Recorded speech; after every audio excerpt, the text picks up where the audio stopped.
দৈনিক বিশ্ববার্তার মফস্বল সংস্করণ তখন ছাপা হচ্ছিল। বিরাট মুদ্রাযন্ত্রের গহ্বর থেকে প্রতি মিনিটে ৫,০০০ করে কপি বেরোচ্ছে। প্রায় ৩ মাইল পরিমাণ কাগজে প্রত্যেক দিন বিশ্ববার্তা ছাপা হয়। বিশ্ববার্তার বাড়িটিও একেবারে সাধারণ নয়। ঠিক ৩ মাইল ব্যাপী না হলেও ৩ তলা জুড়ে বড় বড় ৩০টা ঘর। বিশ্ববার্তার ভেতরে সবাই সব সময় ব্যস্ত। দেউড়ি দারোয়ান থেকে শুরু করে ভেতরের কর্মচারীরা, কম্পোজিটররা, সংবাদদাতারা, বিজ্ঞাপনদাতারা সবাই যেন ধাবমান। এই, এদিকে কপিটা ছাড়। আরে বাবা, ৩ পাতার খবরের প্রুফ কি হয়ে গেছে? বলছিলাম যে আগমার্কা আগুনে ঘির একটা বিজ্ঞাপন যদি এখানে ছাপা যায়, তাহলে ওই পাঠকদের কাছ থেকে ভালো সাড়া পাওয়া যাবে। দিনে রাতে কখনোই বিশ্ববার্তা শান্ত আছে এ ভাবা যায় না। তবে ঘরে ঘরে কর্মকোলাহল চললেও একটি ঘর নীরব, একদম ঠান্ডা। সেই ঘরটি বিশ্ববার্তার বড় কর্তার ঘর, যার বুদ্ধি বলে এবং কর্মফলে বিশ্ববার্তা আজ বিশ্বের প্রায় সবচেয়ে বড় বার্তা হয়ে দাঁড়িয়েছে। সেই থরহরি দত্তর ঘরটি কেবল চুপচাপ। সারা বাড়িটাকে, বাড়ির সবাইকে এবং সবকিছুকে কম্পমান করে তিনি কিন্তু নিষ্কম্প। কথা তিনি কম বলেন এবং খুব কম লোকের সঙ্গেই কথা বলেন। তার বিরাট দেহ দেখলে মনে হয় সে দেহে কোনো ব্যস্ততা নেই। তার মুখের ভাব দেখে মনের মধ্যে প্রবেশ করা কারও সাধ্য নয়। বড় কর্তা থরহরি দত্ত নিজের প্রকাণ্ড চেয়ারে বসেছিলেন, আর তার টেবিলের চারধারে কাগজপত্রের ছড়াছড়ি। তিনি কি যেন একটা সংবাদ গভীর মনোযোগ সহকারে পাঠ করছেন। তার বেতার কিংবা টেলিফোন বার্তা নয়, এক টুকরো কাগজে হাতে লেখা একটা খবর। পড়েই তিনি চেঁচিয়ে উঠলেন, কি সর্বনাশ! এর চেয়ে বেশি কথা, তীব্রতর ভাষা থরহরির কণ্ঠ থেকে কেউ কখনো শোনেননি। তিনি আবার বললেন, কি সর্বনাশ! কৃত্তিবাস খুন হয়েছে নিজের বাড়িতে।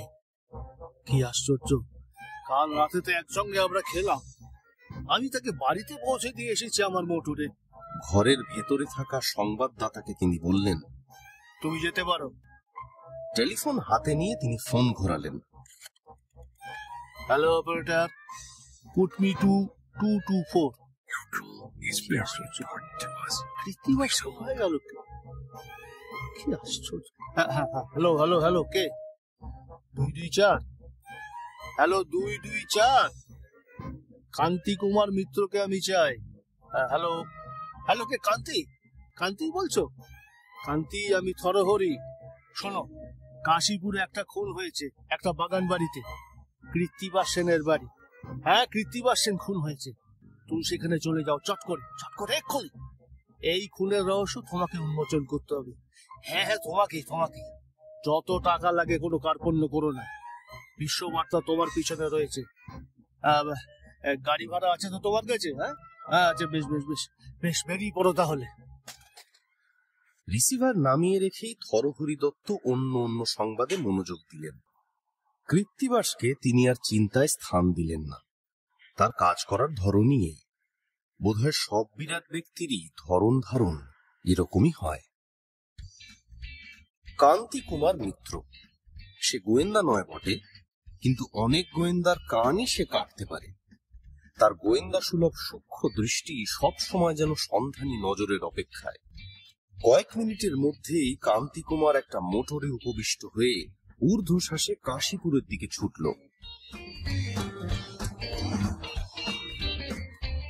গ্রে স্ট্রিটের মোড় পেরুতে না পেরুতেই তার কানে এলো হকার হাঁকছে, কাউন্সিলর খুন! বিশ্ববার্তা টেলিগ্রাম করুন বাবু, আরেকজন কাউন্সিলর খুন। কান্তি কুমার গাড়ির ড্রাইভারকে বলল, এই দাঁড়াও তো, এই যে এখানে শোনো, এই একখানা বিশ্ববার্তা দাও তো দেখি। গাড়ি থামিয়ে 2 পয়সা ফেলে দিয়ে 1 পাতার একখানা টেলিগ্রাম কিনল সে। গাড়িতে বসেই দুর্ঘটনার উপরে চোখ বুলিয়ে নিল একবার। দেখি কি লিখেছে। নামজাদা একজন কাউন্সিলর কৃত্তিবাস সেন তার গঙ্গা তীরবর্তী বাগান বাড়িতে কে বা কারা তাকে খুন করে রেখে গেছে। যেসব লক্ষণ দেখা যায় তাতে খুন বলেই সন্দেহ হয়। এমনকি লক্ষণগুলির প্রত্যেকটি আলাদা আলাদা করে খুঁটিয়ে দেখলেও খুন ছাড়া আর কিছু মনে হয় না। কর্পোরেশনের এই হতভাগ্য কাউন্সিলর মৃত্যুকালে বেশভূষায় সুসজ্জিত ছিলেন। দেখলে বেশ ধারণা হয় মৃত্যুর জন্য তিনি আদৌ প্রস্তুত ছিলেন না। কিছুক্ষণ আগে যে তিনি বিলিয়ার্ড খেলছিলেন এরূপ ধারণা করাও খুব কঠিন নয়। বিলিয়ার্ড ঘরে চিৎপাত অবস্থায় তাকে পাওয়া গেছে। তার একটা পা বিলিয়ার্ড টেবিলের এক পায়ায় ঠেকানো, একটা চটকার কাপড়ের টুকরো, যদ্দূর মনে হয় তারই নিজের রুমাল, তার গলায় পাক দিয়ে জড়ানো। সেই রুমালের সঙ্গে আবার আটকানো বিলিয়ার্ডের কিউ। তার সারা মুখে প্রশান্ত হাসি, অদ্ভুত এক প্রসন্নতা। আচ্ছা, আপাত দৃষ্টিতে মনে হয় শ্বাসরুদ্ধ হয়ে তার অবসান ঘটেছে। তার দেহে দুটি গুলির গর্ত দেখা গেছে। প্রত্যেক দিকে একটি করে দেহের ভেতর দিয়ে এফোঁড় ওফোঁড় করে পিস্তলের গুলি বেরিয়ে গেছে মনে হয়। তার উপরে আবার পিঠের শিরদাঁড়া ভাঙা। তার হাত দুটো স্বামী বিবেকানন্দের স্টাইলে বুকের ওপর বিন্যস্ত। এক হাতের মুঠোয় এখনো পর্যন্ত বিলিয়ার্ডের একটা বল ধরা। ঘরের মধ্যে ধস্তাধস্তি মারামারির কোনো চিহ্ন নেই। যাবতীয় আসবাবপত্র যথাস্থানে ছিল, কোথাও এতটুকু বিশৃঙ্খলা ঘটেনি। শুধু কৃত্তিবাসবাবুর পোশাক থেকে চৌকো একটা ফালি অন্তর্হিত হয়েছে। বিশ্ববার্তার সম্পাদকীয় স্তম্ভে এই খুনের নানা দিক নিয়ে আলোচনা করা হয়েছিল।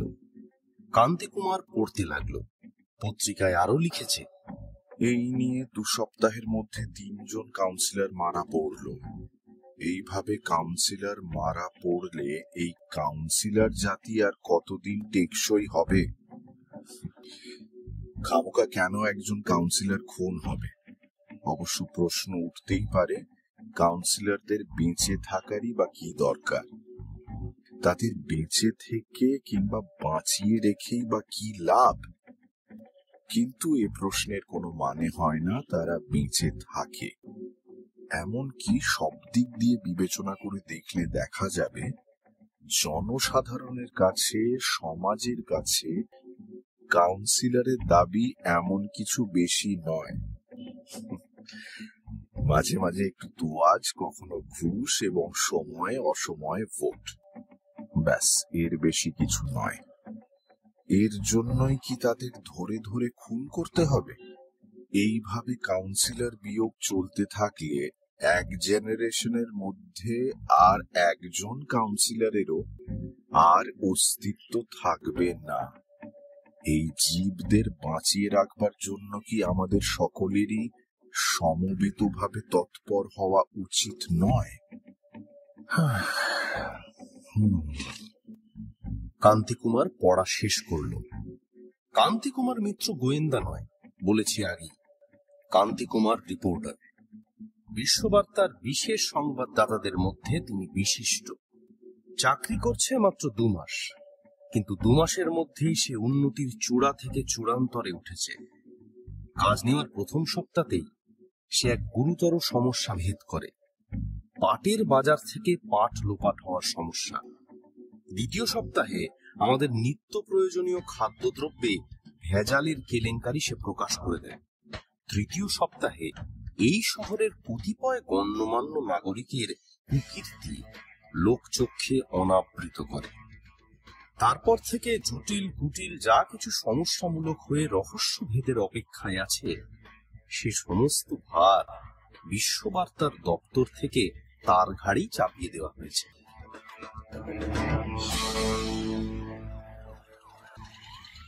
কান্তিকুমার ক্রাইম সিনে এসে পৌঁছল। প্রকাণ্ড ইমারত, একেবারে বড় রাস্তার উপরই। এধারে রাস্তা, ওধারে গঙ্গা। কান্তিকুমার দেখল পুলিশ চারধার ঘেরাও করে ফেলেছে। সেই ঘেরাওয়ের এখানে ওখানে ইতস্তত কৌতূহলী জনতার ভিড়। আবার একটা মূল্য। এই হয় বড় লোকদের এই পরিণতি। তোমার কি মনে হয় কে খুন করলো? পুলিশ কর্মচারীরা নিজেদের মধ্যে বলাবলি করছে, এর পেছনে নিশ্চয়ই একটা গম্ভীর ষড়যন্ত্র আছে, কিন্তু তা যে কি সেটা কিছুতেই আন্দাজ করতে পারছি না। আরেকজন পুলিশ কর্মী বললেন, আমারও ভাই ততই বোঝো অবস্থা। থানার বড় দারোগা, তার চেহারাখানাও বেশ বড়। লম্বা চওড়া চেহারায় চোখে মুখে কোটাল সুলভ কৌটিল্য, সাধারণত বড় দারোগাদের মধ্যে যেমনটি দেখা যায়। বাড়ির সামনে একটি সরকারি ল্যাম্পপোস্টে হেলান দিয়ে দাঁড়িয়েছিলেন দারোগা আদ্যনাথ। কান্তিকুমারকে দেখে তিনি গম্ভীরভাবে ঘাড় নাড়লেন। কান্তিকুমার তাকে জিজ্ঞেস করলেন, কি আক্কেল গুরুম নাকি আদ্যনাথ? আদ্যনাথ অর্থাৎ বড় দারোগা বাবু জবাব দিলেন, হ্যাঁ কান্তি, আমার আক্কেল গুরু। আমার ধারণা ছিল এটার আমি কিনারা করতে পারবো, কিন্তু এবারও আমি কোনো কুল পাচ্ছি না।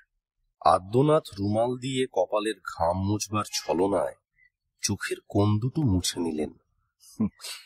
এই নাও সিগারেট। এখন বলো তো ব্যাপারখানা কি, শুনি রহস্যটা কোথায় দুর্ভেদ্য হয়েছে, আগাগোড়া বলো দেখি। সিগারেট পেয়ে আদ্যনাথ বাবুর চেহারা আরো উজ্জ্বল বোধ হল। তিনি উৎসাহে বলতে লাগলেন, না, তার আগে বাজে লোকগুলোকে বিদায় করে আসি। এই বলে একজন পাহারাওয়ালার কাছ থেকে মোটা একটা লাঠি না কেড়ে নিয়ে তিনি কৌতূহলী জনতাকে তাড়া করলেন। এই যা, জায়গা থেকে যত সব খালি ভিড় করবে। আদ্যনাথের তাড়নায় জনতা এক জায়গা থেকে সরে অন্য জায়গায় গিয়ে জমল। সেখান থেকে নড়ল না। নড়বে কেন?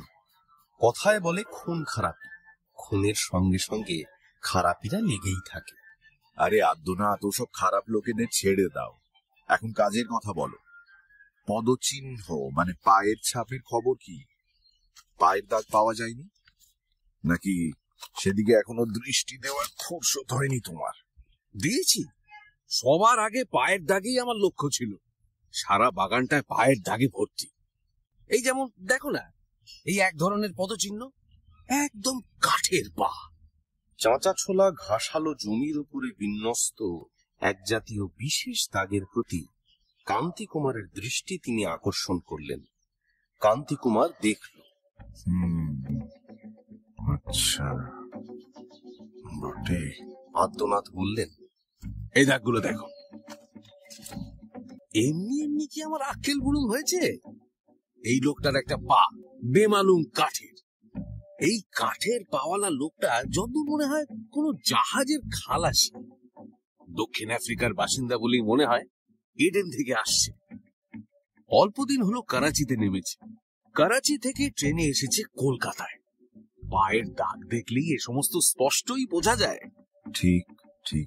আরো বোঝা যায় যে এই লোকটার ডান হাতে একটা ছড়ি ছিল, আর কোমরের ঘুমসিতে বাঁধা ছিল ছোট্ট একটা হুইসেল। তা বেশ দেখতে পাচ্ছি। এই হুইসেলটা আবার ডান দিকে বাঁধা, এই কারণে ডান দিকে লোকটার একটু ঝুঁকে পড়া, সেটাও দেখা যাচ্ছে।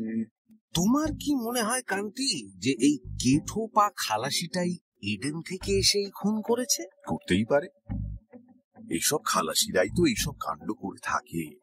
খুন করতে পেলে তারা আর কিছু চায় না, জাহাজ থেকে নেমেই তারা খুন করে।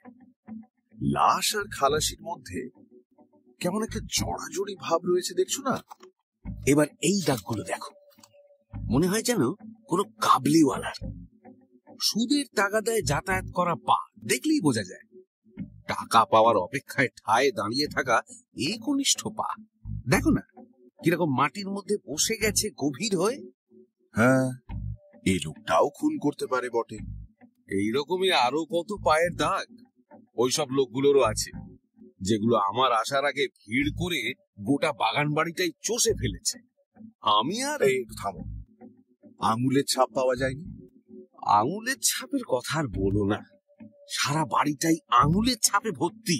তার মধ্যে বর্মীয় আঙুলের দাগ হতে পারে এমন কিছু পেয়েছো? বর্মীয় আঙুলের দাগ 3 রকমের পেয়েছি, কিন্তু সেসব কোনো কাজের নয়। কিন্তু দারোগা সাহেব, রহস্যময়ী নারীদের কি খবর? তাদের কাউকে দেখতে পাওনি এখানে এসে? দেখেছি, সকাল থেকে 4 জন গেছে এ পর্যন্ত। একজন গেছে সকাল 7:30টায়, একজন 9:15টায়, আর 2 জন গেছে 12টা বাজিয়ে, একসঙ্গে কাঁটায় কাঁটায় ঠিক 12টায়। আমার মতে তারা প্রত্যেকেই রহস্যময়ী। সব মেয়েই আমার কাছে রহস্যময়ী বলে মনে হয়। আচ্ছা, এবার অন্য দিক থেকে আরম্ভ করা যাক। সমস্ত জিনিসটা নতুন করে গড়বার চেষ্টা করা যাক নতুন দৃষ্টিভঙ্গির দিক থেকে। যুক্তির পর যুক্তি সাজিয়ে রহস্যের পার পেতে হবে, তবে এই খুনের কিনারায় পৌঁছানো যাবে। আচ্ছা, ভালো কথা, কৃত্তিবাস সেন কি আইবুড়ো ছিলেন? আইবুড়োই বটে, বিয়ে থা করেননি এবং এখন বুড়ো হতে চলেছিলেন। এত বড় বাগান বাড়িতে একলাই থাকতেন। ভালো কথা, তাহলে নিশ্চয়ই তার এক পেয়ারের খানসামাও ছিল। তা না হলে তাকে দেখাশুনো করত কে? এবং সেই প্রিয় ভৃত্যটি নিশ্চয়ই তার অতিশয় বিশ্বাসী আর পুরনো। প্রায় 20 বছর ধরে কাজ করছিল তার কাছে। ইয়েস, তাকে গ্রেপ্তার করা হয়েছে বোধহয়। সবার আগে চাকরকে আমরা কখনো ছাড়ি না, ছেড়ে কথা বলি না। বিশ্বাসী পুরনো চাকর হলে তো কথাই নেই, এবং তারাও ঠিক তাই প্রত্যাশা করে।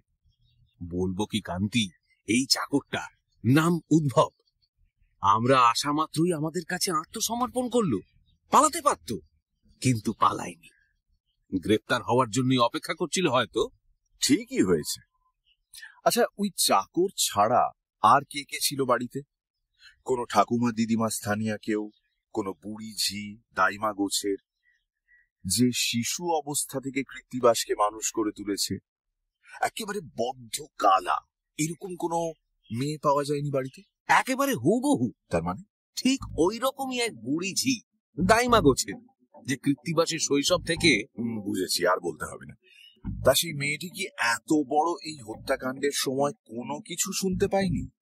কোনো অস্বাভাবিক আওয়াজ, ধস্তাধস্তির শব্দ বা অন্য শব্দটিও না? তবে খুব সম্ভব এটা তার বদ্ধ কালামির জন্যই বোধহয়। হ্যাঁ, তাও হতে পারে। আচ্ছা, ও ছাড়াও এই বাড়ির পেছনে নিশ্চয়ই আস্তাবল আছে। সেখানে সহিস আর কোচম্যান বাস করে ঘোড়াদের সঙ্গে। যুদ্ধের বাজারে পেট্রোল দুর্লভ হওয়ায় অনেকেই মোটরে পাট তুলে দিয়ে আজকাল ঘোড়ার গাড়ি চড়ছেন।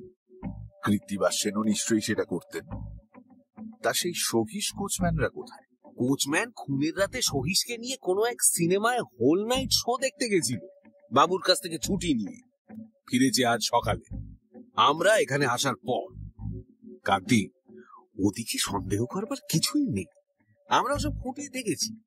ওরা কজন ছাড়া আর কোনো পুরুষ বা মহিলা কি ছিল না যে এই বাড়ির সঙ্গে বা এই কৃত্তিবাসের সঙ্গে কোনো না কোনো প্রকারে জড়িত ছিল? হ্যাঁ, ছিল। আচ্ছা, ছিল কেন, আছে। কৃত্তিবাস সেনের লেডি টাইপিস্ট অলকা দত্ত, কিন্তু সে আসে সকালের দিকে কর্পোরেশন এবং কৃত্তিবাসের অফিস সংক্রান্ত কাজকর্মের ব্যাপারে। রাতের কাণ্ড সে কিছুই জানে না। তুমি কি এই মেয়েটিকে দেখেছ? মেয়েটি দেখতে কেমন? দেখেছি, দেখবার মতো। দেখতে মন্দ নয়, সুশ্রী। এবার এই মেয়েটির পালা। এবার এ বিপদে পড়বে। এমনকি মারা পড়াও বিচিত্র নয়।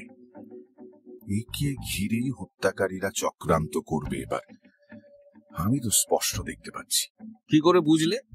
খুন হবার মতো কোনো কারণ মেয়েটির কোথাও নেই। সেই জন্যই তো খুন হবে। কৃত্তিবাসের মধ্যে তেমন কোনো কারণ ছিল নাকি?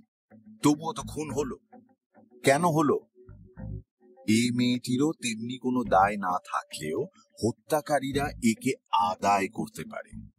কেন ছাড়বে? কেন? আদ্যনাথ কিছুই বলতে পারলেন না, কেবল দাড়ি চুলকোলেন।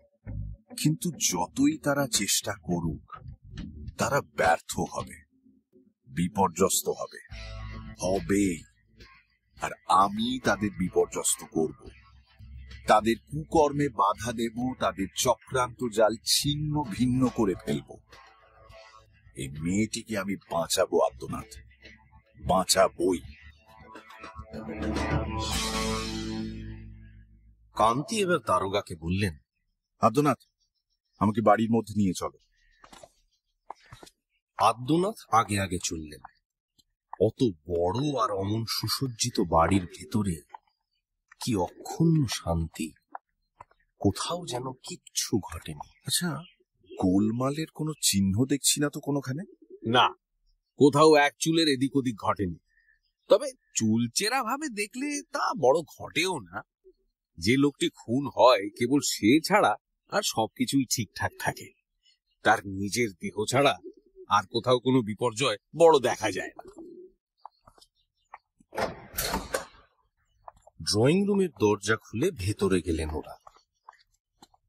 এলাহি ঘর, আশ্চর্য সব আসবাবে সাজানো, জানলায় জানলায় পর্দা নামানো, চাদর গায়ে দেওয়া পিয়ানো, বিজলি বাতির ঝালর, সব যে যার যথাস্থানে যথাযথ রয়েছে। কোনো বিপর্যয়ের লক্ষণ নেই। আদ্যনাথ বললেন, এসো ওপরে, বিলিয়ার্ডের ঘরে এসো। লাশ অবশ্য নিয়ে যাওয়া হয়েছে ডাক্তারি পরীক্ষার জন্য, কিন্তু আর সবকিছুই ঠিক সেইভাবেই রাখা হয়েছে, এক চুল নড়ানো হয়নি। আদ্যনাথ আর কান্তি কুমার দুজনে দোতলায় গেলেন। সিঁড়ি পেরিয়েই সামনে সেই বিলিয়ার্ড ঘর।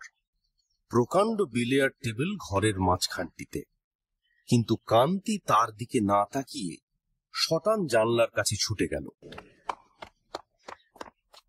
এ কি, এখানে কি দেখছি? দারোগার মাথা নাড়ায় কোনো উত্তেজনা নেই, তার কণ্ঠস্বর শান্ত। একটু বিচলিত না হয়ে তিনি বললেন, হ্যাঁ, জানলাটা দেখলে মনে হয় বটে যে বাইরে থেকে খোলা হয়েছে। ধারালো কোনো অস্ত্রের সাহায্যে খড়খড়িটা বাইরে থেকে ফাঁক করা হয়েছে বলে বোধ হয়। জানলার বাইরে কার্নিশের জমাট ধুলোয় একটা আন্দোলনের চিহ্নও দেখা যায়। মনে হয় অসাধারণ সাহসী কোনো লোক তলপেটের উপর ভর দিয়ে খড়খড়ির ফাঁকে হাত গলিয়ে ধারালো কোনো অস্ত্রের সাহায্যে জানলার ছিটকিনিটা। কিন্তু ও নিয়ে ব্যস্ত হবার কিছু নেই কান্তিবাবু, বৃথা মাথা ঘামিও না। সব খুন খারাপির ব্যাপারে এসব হয়ে থাকে। কান্তি ঘাড় নেড়ে সায় দিল। হ্যাঁ, সে কথা সত্যি। এবার সে ঘরের মধ্যে ইতস্তত তাকাতে লাগল এবং তার কণ্ঠ থেকে স্বতঃস্ফূর্ত বিস্ময়ের আবেগে উচ্চধ্বনি উছলে উঠল। কুলুঙ্গির জমানো ধুলোর মধ্যেও দুশ্চিহ্ন দেখা গেছে। ধুলোর স্তর ইতস্তত করা, বেশ নড়ানো চড়ানো। পায়ের দাগের ছাপও অস্পষ্ট দেখা যায়। অসাধারণ ক্ষিপ্র কোনো লোকের পক্ষে ওই তাকের উপরে লাফিয়ে উঠে পর্দার আড়ালে লুকিয়ে দাঁড়িয়ে থাকা কিচ্ছু অসম্ভব নয়। কান্তি এবার নজর উঁচু করে বলল, হে আদ্যনাথ, ছাদের কাজটা দেখেছ? ছাদের কাছের ওই ঘুলঘুলিটা একটু অস্বাভাবিক আকারের নয় কি? কি মনে হয় তোমার? ওখানেও কি একজন স্বচ্ছন্দে কড়িকাঠে দড়ি লাগিয়ে দেওয়ালের গা বেয়ে উঠে একজন লোক অনায়াসেই ঘুলঘুলির ফাঁকে শুয়ে থাকতে পারে? অসাধারণ ধূর্ত কোনো লোক সবার দৃষ্টি এড়িয়ে বসবাসের জন্য ওই রকম জায়গায় বরং পছন্দ করবে। থামো থামো থামো, এক মিনিট। ওই ভ্যানিটি ব্যাগের অর্থ কি? ওখানে ঝুলছে ওই যে। আধুনিক কোন মহিলার অতি আধুনিকতার চূড়ান্ত উদাহরণ স্বরূপ চমৎকার একটি ভ্যানিটি ব্যাগ দেওয়ালের গা লাগা একটা আলনার আকশিতে ঝুলছিল। হ্যাঁ, ওটার কথাও যে ভাবা হয়নি তা নয়। ওতে আমরা হাত দিইনি, ওটাকে ওখানেই রেখে দিয়েছি। কেমন যেন আমাদের মনে হয়েছে ওইখানেই এই রহস্যের কিনারা আছে। বিশেষ একটা মতলবেই ওটা অমনি রেখে দেওয়া হয়েছে। যে ওই ব্যাগটি নিতে আসবে সে যে এই খুনের সাথে কোনো না কোনো ভাবে জড়িত, তাতে আর কিছু ভুল নেই। আমাদের ধারণা, যদি আমরা একবার বসে বিষয় আলোচনা করে নিতে পারতাম। কিন্তু কান্তি আদ্যনাথের সেই ধারণায় আর কর্ণপাত করছিল না। সে তখন বিলিয়ার্ড টেবিলের ধার ঘেঁষে দাঁড়িয়ে। দেখো দেখো, এইবার বুঝি রহস্যের একটা কিনারা পাওয়া গেল। বিলিয়ার্ড বলগুলোর পজিশন দেখো। সাদা বলটা টেবিলের ঠিক মধ্যিখানে, আর লাল বলটা টেবিলের শেষে পকেটের একেবারে ধারে ধারে। এর মানে কি আদ্যনাথ? মানে কি এর? দারোগা আদ্যনাথকে দুহাত দিয়ে জড়িয়ে ধরেছে কান্তি। আমার জানা নেই, বিলিয়ার্ড খেলা আমি জানি। এই আকস্মিক জড়াজড়িতে দারোগা আদ্যনাথকে যেন একটু বিরক্তই দেখা গেল। আমিও জানি না, কিন্তু আমাকে এর রহস্য জানতেই হবে, আর এক্ষুনি। এর ওপরেই এই হত্যাকাণ্ডের আসল ফয়সালা নির্ভর করছে। আচ্ছা, কাছাকাছি কোথাও বইয়ের দোকান নেই কোনো, কিংবা কোনো লাইব্রেরি ইংরেজি বইয়ের? বিলিয়ার্ডস এর ওপর একটা বই জোগাড় করা দরকার। এই বলে আর এক মুহূর্ত না দাঁড়িয়ে হাত পা নেড়ে কান্তি উধাও হয়ে গেল। দারোগা আদ্যনাথ স্তব্ধ হয়ে চিন্তিত হয়ে দাঁড়িয়ে রইলেন। হঠাৎ তার নিজেকে অত্যন্ত রোগা বলে মনে হতে লাগল। তিনি মনে মনে বললেন, যা, চলে গেল। আশ্চর্য, হরহরিবাবু কেন ওর উপরে নজর রাখবার জন্য আমাকে টেলিফোনে জানালেন? কান্তির গতিবিধির উপর লক্ষ্য রাখার জন্য প্রত্যেকদিন তিনি 50 টাকা করে দেবেন, তাও বললেন, কিন্তু কেন? ইতিমধ্যে বিশ্ববার্তা কার্যালয়ে হরহরিবাবুর বাড়ি যাবার সময় হয়েছে। কাজ সেরে তিনি হুক থেকে কোট পেড়ে নিয়ে নিজের গায়ে চাপাচ্ছেন। এমন সময় একজন কর্মচারী, বোধহয় মনিবকে খুশি করার মতলবেই, অযাচিতভাবে এগিয়ে এলো।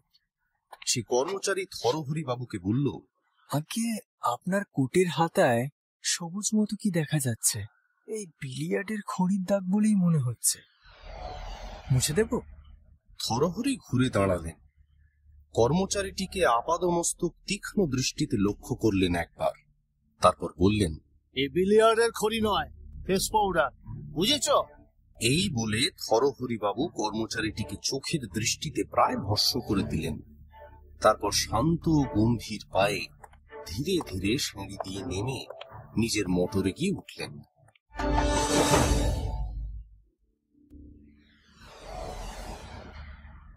খুনের পরদিন করোনারের তদন্ত শুরু হলো, কিন্তু তার ফলে পরিষ্কার হওয়া তো দূরে থাক, নতুন নানা জট পাকিয়ে পেকে উঠে রহস্য যেন আরো জটিল হয়ে উঠল।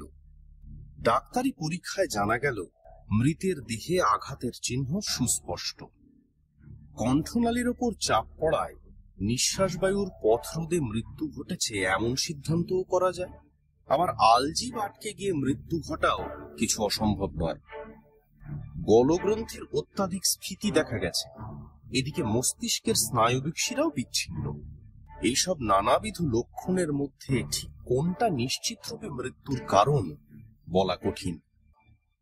তবে একটা গুরুত্বপূর্ণ ব্যাপার দেখা গেছে বটে।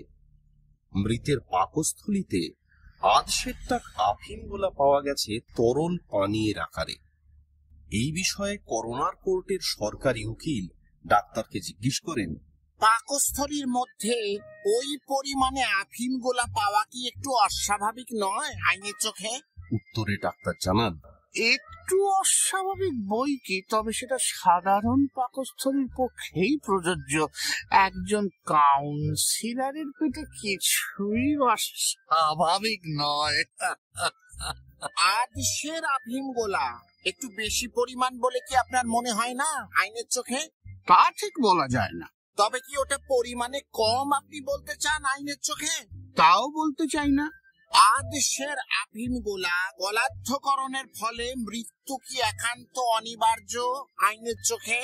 না, কোন কাউন্সিলরের বেলা তা নাও হতে পারে। হতেই যে হবে তার তো কোনো মানে নেই। তবে কি একজন কাউন্সিলরের পেটে আধমন আফিম গোলা পেলেই আপনি আশ্চর্য হতেন এবং সেটা মৃত্যুর কারণ বলে মনে হতো আইনের চোখে? মোটেই না। কাউন্সিলরদের হজম শক্তি সাধারণতই অসাধারণ। ডাক্তারি তদন্ত এইখানেই শেষ হলো।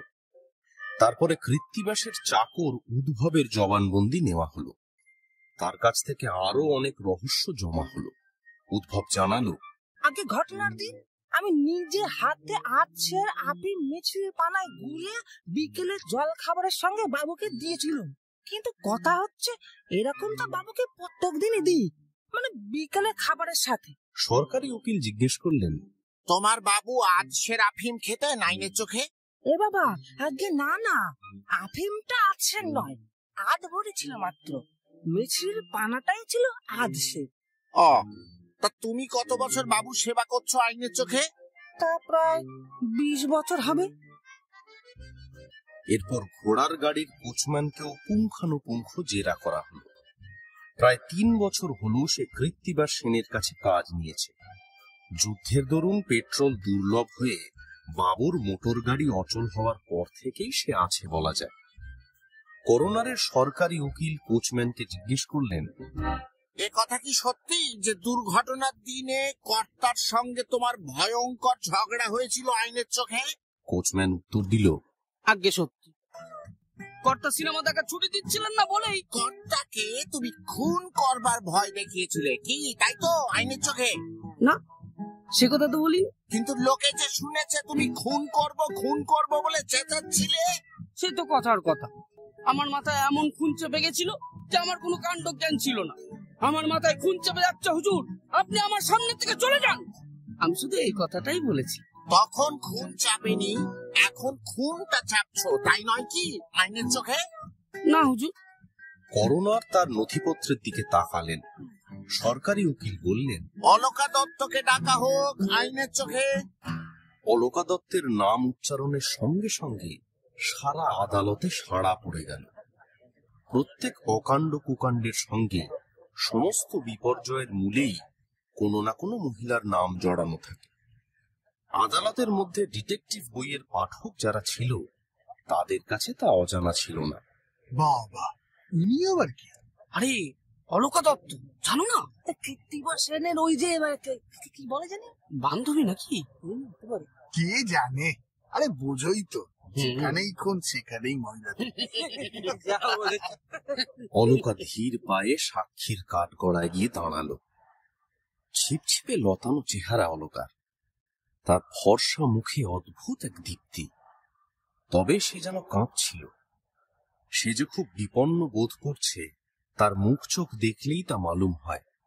তবু সে পরিষ্কার করে আস্তে আস্তে মিষ্টি সুরে নিজের বক্তব্য বলে গেল। সরকারি উকিল প্রশ্ন করলেন, কৃত্তিবাস সেনের সঙ্গে আপনার কি সম্পর্ক আইনের চোখে? অলকা দত্ত উত্তর দিল, আমি ওর লেডি টাইপিস্ট ছিলাম। কতদিন ধরে কাজ করছেন আপনি আইনের চোখে? প্রায় বছর 3। আচ্ছা, আপনি কখন কাজে যেতেন এবং ফিরতেনই বা কোন সময় আইনের চোখে? আমি শুধু সকালের দিকেই যেতাম। বেলা 10টার মধ্যে আমার যা কাজ সব সেরে আমি বেরিয়ে পড়তাম। বেশ, সেখান থেকে বেরিয়ে আপনি যেতেন কোথায় আইনের চোখে? চৌরঙ্গীর এক রেস্তোরাঁয় কিছু খেটে বাড়ি ফিরতাম। তারপর রোজই কি আপনি ওই রেস্তোরাঁয় দুপুরে খেয়ে থাকেন আইনের চোখে? হ্যাঁ, রোজ, এখনো। রেস্তোরাঁর নামটা কি আমরা জানতে পারি আইনের চোখে? করোনার সরকারি উকিলের এই প্রশ্ন বাতিল করে দিলেন। জানালেন, এই প্রশ্ন কৃত্তিবাস সেনের খুনের মামলার সঙ্গে যুক্ত নয়। জুরিদের একজন জিজ্ঞেস করল, আপনার কি শর্ট হ্যান্ডও জানা আছে? হ্যাঁ, পিটম্যানের। আরেক জুরি জিজ্ঞেস করলেন, আপনি কি সিনেমায় জানতেন? হ্যাঁ, মাঝে সাঝে কেউ নিয়ে গেলি। অলকার এই উত্তর আদালতের মনে খুব ভালো দাগ কেটেছে। তার সম্বন্ধে জুরিদের এবং করোনারের ধারণা একটু উচ্চতর হলো যেন। এই একটি কথায় সেখানকার সর্বসাধারণের সহানুভূতি লাভ করল অলকা। কিন্তু সরকারি উকিল তবু প্রশ্ন তুললেন, কুমারী অলকা দত্ত, আইনের চোখে একটা কথা কি আমরা জানতে পারি? খুনের পরে বিলিয়ার্ড ঘরে যে ভ্যানিটি ব্যাগ ঝুলতে দেখা গেছে সেটা কি আপনার? এই প্রশ্ন শুনে করোনার হাহা করে উঠলেন। বললেন, না না না না না, এই প্রশ্ন আমি কিছুতেই অনুমোদন করতে পারি না। এই কথা কেন? এইসব অবান্তর কথা কেন? এই প্রশ্ন থাক। মিস দত্ত, আপনাকে আর কোনো কথার জবাব দিতে হবে না। আপনি এখন কাঠগড়া থেকে নামতে পারেন। অলকা দত্ত নেমে যেতেই সরকারি উকিল বললেন, বোঝো ঠেলা, কিছুই তো জানতে পারলাম না আইনের চোখে। এবার আমি ডাকবো বিশ্ববার্তার পরিচালক থরহরি দত্তকে। বিশ্ববার্তার পরিচালক থরহরি বাবু তাঁর সাক্ষ্যে বললেন, খুনের দিন সন্ধ্যায় কৃত্তিবাসের সঙ্গে আমি একটা সাহেবী হোটেলে খাওয়া দাওয়া করেছি, এমনকি তাকে নিজের মোটরে করে কাশীপুরের বাড়িতেও পৌঁছে দিয়ে এসেছিলাম। আপনি সেদিন সন্ধে ঠিক কটার সময় কৃত্তিবাস বাবুর বাড়িতে গিয়েছিলেন এবং আইনের চোখে কতক্ষণ ছিলেন ওর সঙ্গে? আমি এই প্রশ্নের জবাব দেব না, কিছুতেই না। এবার করুণা জিজ্ঞেস করলেন, কেন? এর দ্বারা কি আপনার এই ব্যাপারে জড়িত হয়ে পড়ার কোনো সম্ভাবনা আছে? হতে পারে। করুণার থরহরিকে বললেন, তাহলে এর উত্তর দেয়া না দেয়া আপনার খুশি। আপনি স্বচ্ছন্দে নিরুত্তর থাকতে পারেন, আইনত সে অধিকার আপনার আছে। এবার করুণা সরকারি উকিলের দিকে ফিরলেন। তাহলে ওকে আর ওই প্রশ্ন করবেন না, উনি ক্ষুব্ধ হচ্ছেন, অন্য কিছু জিজ্ঞেস করুন। এই দেখুন দেখুন দেখুন হুজুর, আপনি তো কিছুই জিজ্ঞেস করতে দিচ্ছেন না, আইনের চোখে কোনো প্রশ্নই অ্যালাউ করছেন না। আচ্ছা বেশ, থরহরি বাবু, তারপর ওকে বাড়িতে পৌঁছে দেবার পরে আপনারা দুজনে অনেক রাত পর্যন্ত বিলিয়ার্ড খেলেছিলেন, এ কথা কি সত্যি? আরে থামুন থামুন, করছেন কি? এ প্রশ্ন আমি কিছুতেই করতে দিতে পারি না। একেবারে সোজা সুজি নিতান্ত খোলাখুলি, এ কি অভদ্র প্রশ্ন! এই প্রশ্নের উদ্দেশ্য তেমন সাধু নয়, এর মধ্যে বিচ্ছিরি কোনো ব্যাপারের যেন ইঙ্গিত রয়েছে মনে হয়। আপনি অন্য কোনো প্রশ্ন করুন। কি হচ্ছে ধর্মাবতার? কোনো প্রশ্নই তো আইনের চোখে করতে দিচ্ছেন না। আচ্ছা তাই হবে। সরকারি উকিল এবার একখানা নীল খাম বের করে থরহরি বাবুকে দেখিয়ে প্রশ্ন করলেন, আচ্ছা বলুন তো থরহরি বাবু, আইনের চোখে নীল রঙের এই খামখানা এর আগে আপনি কখনো দেখেছেন কিনা? আমার জীবনে নয়। অবশ্যই উনি দেখেননি, এ বিষয়ে বিরক্তি করার কি আছে? ওর মতো মান্য ব্যক্তি কি অকারণে নিঃস্বার্থভাবে মিথ্যে বলবেন? দিন তো দেখি খামটা কি আছে ওতে। আগে হুজুর, এই খামখানা নিহত কৃত্তিবাসের জামায় আইনের চোখে আলপিন দিয়ে আঁটা ছিল। তাই নাকি? কি আছে ওই খামে? আদালত শুদ্ধ রুদ্ধশ্বাস স্তব্ধতার মধ্যে সরকারি উকিল নীল খামের ভেতর থেকে সবুজ রঙের একখানা কাগজ বার করলেন। সবুজ কাগজখানায় আবার স্ট্যাম্প লাগানো। লেখাটা তিনি পড়তে লাগলেন, আমি কাশীপুর কলকাতা নিবাসী শ্রী কৃত্তিবাস সেন বহাল তবিয়তে এবং সম্পূর্ণ স্বেচ্ছায় আমার এই সর্বশেষ উইল করিতেছি। আইনের চোখ না এত দ্বারা আমার স্থাবর অস্থাবর যাবতীয় সম্পত্তির সম্পূর্ণ দখল সত্ত্ব আমার ভ্রাতুষ্পুত্র এবং একমাত্র উত্তরাধিকারী শ্রীমান কালু সেনকে দিয়া গেলাম।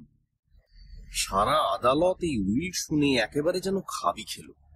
কারো মুখে একটি কথা নেই, কেবল করুণার চারিদিকে ঘুরে ফিরে তাকালেন একবার। কালু সেন কি এখানে উপস্থিত আছেন? কোনো উত্তর এলো না। এখানকার কেউ কি এই কালু সেনকে দেখেছেন? তবুও কোনো সাড়া শব্দ নেই, কাউকে নড়তে চড়তে দেখা গেল না। হুজুর আমি বলি কি, আইনের চোখে এই কালু সেনকে পাওয়া গেলেই এই মৃত্যুর রহস্যের হয়তো কোনো কিনারা হতে পারে। 10 মিনিট ধরে গবেষণা চলল জুরি এবং জজের মধ্যে। শেষে তারা একমত হয়ে তাদের রায় পেশ করলেন। সেই রায় পড়ে শোনালেন করুণার। কে বা কারা গোপনে এসে কৃত্তিবাস সেনকে খুন করে গেছে, এটা কিছুতেই আত্মহত্যা বলে গণ্য করা যায় না। জুরিদের মধ্যে একজন বললেন, এই খুন শ্রীমান কালু ছাড়া আর কেউ করেনি, আমি 10 টাকা বাজি ধরে বলতে পারি। করুণার চাকর উদ্ভবকে বেকসুর খালাস দিয়ে কালুর নামে গ্রেপ্তারি পরোয়ানা বার করার হুকুম দিলেন। হতভাগ্য কাউন্সিলরের ধ্বংসাবশেষ মর্গ থেকে উদ্ধার করে স্বর্গের পথে রওনা হলো। তার সব যাত্রাকে শোভাযাত্রায় পরিণত করার যথাসাধ্য চেষ্টা করা হলো, কিন্তু কয়েকটা রাস্তার চেংড়া ছাড়া নিমতলা ঘাট অব্দি শেষ পর্যন্ত কেউই প্রায় গেল না।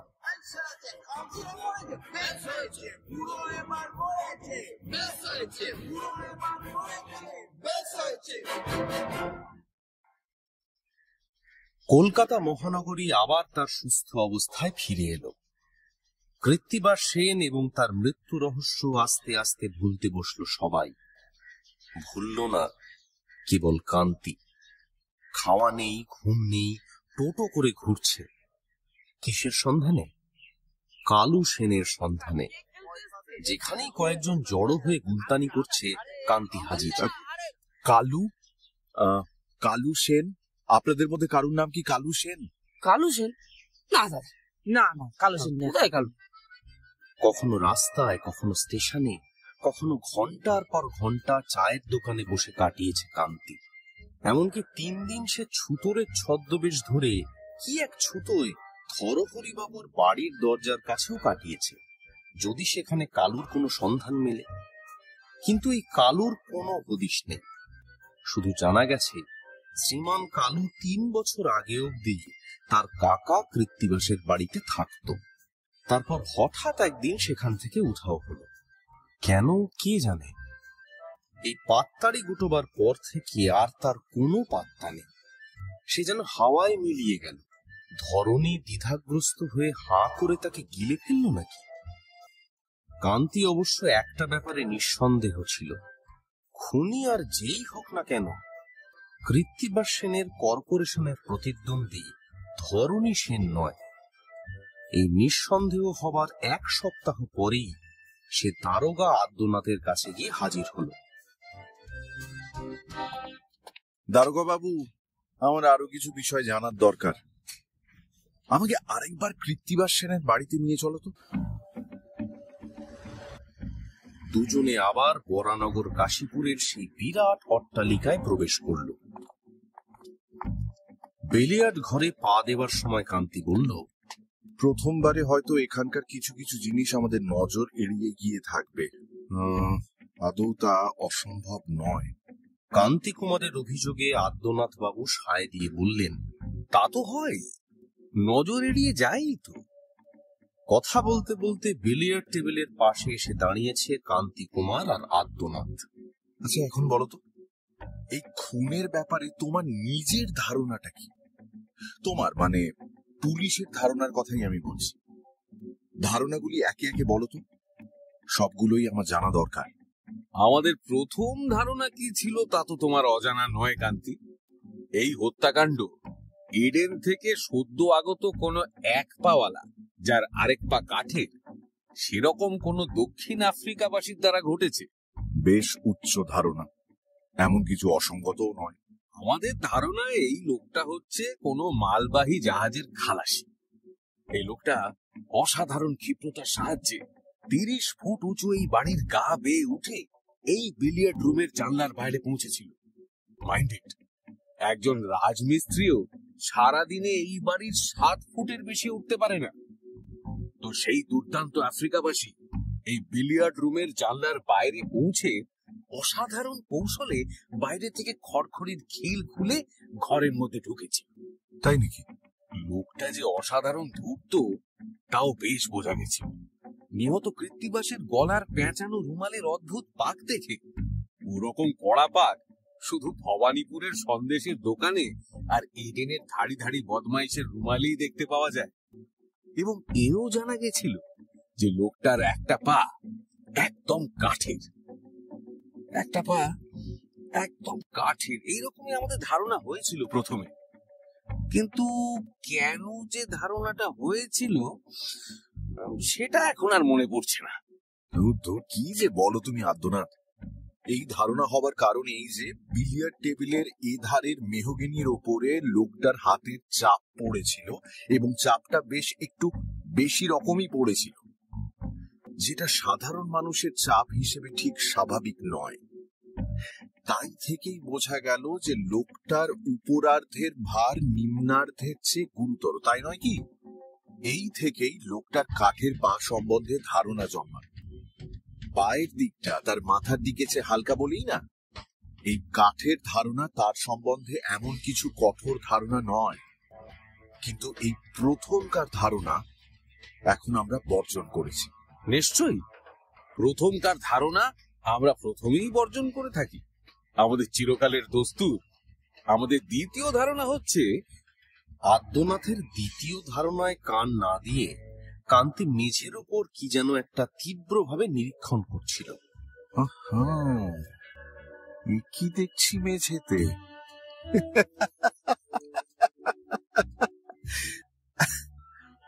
এর অর্থ কি? মেঝের একটা অমার্জিত জায়গায় সে আদ্যনাথের দৃষ্টি আকর্ষণ করল। এ তো আমরা দেখিনি, মানে আগে তো দেখিনি। কান্তি পকেট থেকে একটা ম্যাগনিফাইং গ্লাস বের করে পরীক্ষা করতে শুরু করলো।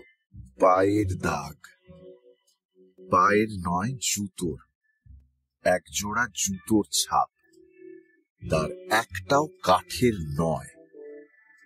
নাগরা জুতো বলেই মনে হচ্ছে, লখনউই নাগরা। তবে আগ্রার হওয়াও আশ্চর্য না। জুতোর তলায় বড় বড় কাঁটি মারা, কিংবা ঘোড়ার পায়ে যেমন নাল লাগানো হয় তাও হতে পারে। লোকটা 5 ফুট 9.5 ইঞ্চি লম্বা। একটু সবর করো কান্তি, তুমি যে কি বলছো আমি ঠাহর করতে পারছি না। লোকটা যে ঠিক এতটাই লম্বা তা তুমি কি করে জানলে? দেখো, পায়ের পাতার পরিধি থেকে পা কতখানি উঁচু তা ধরতে পারছি। আর পায়ের দৈর্ঘ্য পেলে লোকটার আসল উচ্চতা টের পেতে আর অসুবিধে কি? আদ্যনাথ, এই নাগরাওয়ালা লোকটাকে এক্ষুনি পাকড়াও করো। ওকে পেলেই এই খুনের রহস্য ভেদ হবে। এবং ঠিক সেই মুহূর্তেই সিঁড়ি দিয়ে নাগরা জুতোর খটাখট শোনা গেল। বিলিয়ার্ড ঘরের দরজা খুলে সেই নাগরাওয়ালা প্রবেশ করল। কান্তি এবং আদ্যনাথ দুজনেই একসঙ্গে চমকে উঠলেন। এমনকি সেই ঘরে চোখের সামনে তখন নাগরা ফলস দেখলেও বোধহয় ওরা ততখানি বিচলিত হতেন না।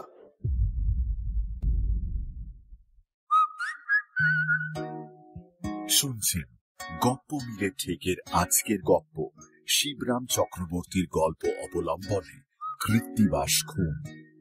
এখনো যদি ঠেকে সাবস্ক্রাইব না করে থাকেন তাহলে কিন্তু ঠকবেন। Subscribe to my official channel and do not forget to click on the bell icon for notifications. তাহলে বাকিটা শোনা যাক।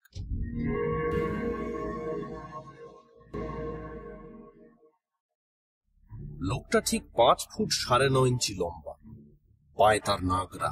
লোকটার পরনে কোচম্যানের পোশাক, আদব কায়দা কেতা দুরস্ত। লোকটি যে পরলোকগত কৃত্তিবাসের ঘোড়ার গাড়ির কোচম্যান দেখা মাত্র বুঝতে কান্তি বা আদ্যনাথের কোনো বেগ পেতে হলো না। কোচম্যান জিজ্ঞেস করলো, আপনি কি কান্তি বাবু? আগে একটি ভদ্রমহিলা আপনার সঙ্গে দেখা করতে ইচ্ছুক। পর মুহূর্তে সিঁড়িতে প্রায় নিঃশব্দ পদধ্বনি শোনা গেল। লম্বা এবং চমৎকার একটি তরুণী অতি আধুনিক বেশভূষায় সুসজ্জিত হয়ে ঘরের মধ্যে পদার্পণ করল। নাম কুমারী অলকা দত্ত। অলকার সাজসজ্জায় আধুনিকতার অত্যন্ত উগ্রতা থাকলেও তার হাতে যে ভ্যানিটি ব্যাগ ছিল না তা কান্তির তীক্ষ্ণ দৃষ্টি এড়ায়নি। অলকা উচ্ছ্বসিত স্বরে বলল, কান্তিবাবু, আপনি কান্তিবাবু তাই না? এরা বলছিল যে আপনি এখানে এসেছেন। কান্তিবাবু, আপনি আপনি দয়া করে আমায় বাঁচান। অলকার দেহ থরথর করে কাঁপছে, ঘন ঘন নিঃশ্বাস পড়ছে। শান্ত হও কুমারী অলকা দত্ত, শান্ত হও, বিচলিত হইও না। এত ঘন ঘন তোমার নিঃশ্বাস খরচ করো না। এমন হাঁসফাঁস করবার কি আছে? আমাকে বিশ্বাস করো, আমি তোমাকে বাঁচানোর চেষ্টা করব। আমারও তাই বিশ্বাস। তোমার কি বলবার আছে আমাকে বলো। কান্তিবাবু, আমার ভ্যানিটি ব্যাগটা আমি চাই। বসো, এনে দিচ্ছি। এই বলে কান্তি আলনার আঁকশি থেকে ব্যাগটা পেড়ে এনে অলকার হাতে তুলে দিল। এই নাও। ব্যাগটাকে আদর করে নিজের গালে একবার বুলিয়ে নিল অলকা। ধন্যবাদ। এটা ফিরে পেয়ে আমার যে কি আনন্দ হচ্ছে কি বলবো। আপনাকে যে কি ভাষায় ধন্যবাদ জানাবো জানি না। এটা নিয়ে আসতে আমার যা ভয় করছিল। না না, ভয়ের কোনো কারণ নেই। পুলিশের ধারণা এই ব্যাগটা হচ্ছে এই বাড়ির বুড়ি ঝির। আপনি স্বচ্ছন্দে এটা নিতে পারেন। কান্তি কিন্তু মেয়েটির দিকে এক দৃষ্টিতে তাকিয়েছিল। আমার মনে হয় এই খুনের ব্যাপারে অনেক কিছুই তুমি জানো, সত্যি কিনা? তাহলে আমাকে বলো সে সমস্ত। বলবো, আমি বলবো কান্তিবাবু। ওহ, কি ভয়ঙ্কর সেই রাত! ভাবলে এখনো আমার বুক কাঁপে। এখানেই ছিলাম আমি তখন, সব দেখেছিলাম, না দেখলেও নিজের কানে শুনেছি সব। অলকা বারবার কেঁপে উঠল। ওহ ওহ কান্তিবাবু, এমন ভয়ঙ্কর দৃশ্য আমি জীবনে দেখিনি। সেদিন সন্ধ্যায় আমি এখানে এসেছিলাম, হাতের অনেক কাজ বাকি পড়েছিল, সেগুলো সারতে এসেছিলাম। কৃত্তিবাস বাবুর সেদিন সন্ধ্যায় কোথায় যেন নেমন্তন্ন ছিল শুনেছিলাম। কাজী নিরিবিলি আপিস ঘরে বসে আমার কাজ সারতে কোনো বাধা হবে না ভেবেছিলাম। যখন এলাম কেউ ছিল না তখন। এই বিলিয়ার্ড ঘর পেরিয়েই তো গেলাম। এখানের আলনায় আমার ভ্যানিটি ব্যাগ রেখে ওপাশের আপিস ঘরে গিয়ে নিজের কাজে মন দিয়েছি। কতক্ষণ এক মনে কাজ করেছি তা মনে নেই। হঠাৎ এই বিলিয়ার্ড ঘরের থেকে চেঁচামেচি আমার কানে গেল। চেঁচামেচিটা ক্রমশ ঝগড়া হয়ে দাঁড়ালো। দুজনের দারুণ কলহ শুনলাম, সমস্তই নিজের কানেই শুনতে হলো। শোনা খুব অন্যায় হয়েছে কি কান্তিবাবু? কিছুমাত্র না, চোখের পাতা বোঝা যায়। অবাঞ্ছনীয় দৃশ্য আমরা ইচ্ছে করলে নাও দেখতে পারি, কিন্তু কানের পাতা বোঝবার যে কোনো উপায়ই বিধাতা রাখেননি অলকা দেবী। তারপর কি শুনলাম শুনুন। একজন বলছিল, এই কি হচ্ছে, তুমি টেবিলের ওপর অতটা ঝুঁকছো কেন? আরেকজন বলল, আমার খুশি। তখন প্রথমজন বলল, টেবিলের ওপর থেকে তোমার ভুঁড়ি সরিয়ে নাও, হটাও তোমার ভুঁড়ি। দ্বিতীয়জন বলল, হটাবো কেন, আমার ভুঁড়ি আমার, তোমার কি? তখন সেই 1 নম্বর লোকটা ভয়ঙ্কর গর্জে উঠে বলল, তোমার ভুঁড়ি তোমার বটে, এক্ষুনি সরিয়ে নাও বলছি, নইলে ওই পিস্তলের গুলিতে দেখছো তো ওই ভুঁড়ি ফাঁসিয়ে দেব। তারপর একটুক্ষণ চুপচাপ। তার একটু বাদেই আর্তনাদ শুনতে পেলাম, ফাঁসিয়েছে ফাঁসিয়েছে, সত্যি তুমি আমার ভুঁড়ি ফাঁসিয়ে দিলে। তখন অপর ব্যক্তিটি নরম গলায় একটু অনুতপ্ত সুরেই বলল, আমায় ক্ষমা করো, আমি ফাঁসাবো বলে ফাঁসাইনি। আমার গুলি যে তোমার ওই গন্ডারের চামড়া ভেদ করতে পারবে এ বিশ্বাস আমার ছিল না। অলকা একটু দম নিল। কান্তি ও আদ্যনাথ জিজ্ঞেস করলো, তারপর? হ্যাঁ, কি হলো তারপর?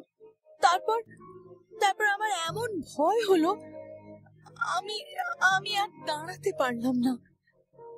দুত্তার করে সিঁড়ি দিয়ে নেমে পালিয়ে এক ছুটে নিজের বাড়িতে চলে এলাম। পরদিনের খবরের কাগজে সে রাতের সমস্ত ঘটনা জানলাম। আমার ব্যাগটা বিলিয়ার্ড ঘরে পড়ে আছে তাও জানতে পারলাম। তারপর থেকে যে কি ভয় রয়েছি কান্তিবাবু, আপনি আমাকে বাঁচান। অবশ্যই বাঁচাবো, তুমি ভয় পেও না অলকা দেবী। নির্দোষকে বাঁচানো আমাদের গোয়েন্দাদের ধর্ম বই কি। তুমি ঠান্ডা হও।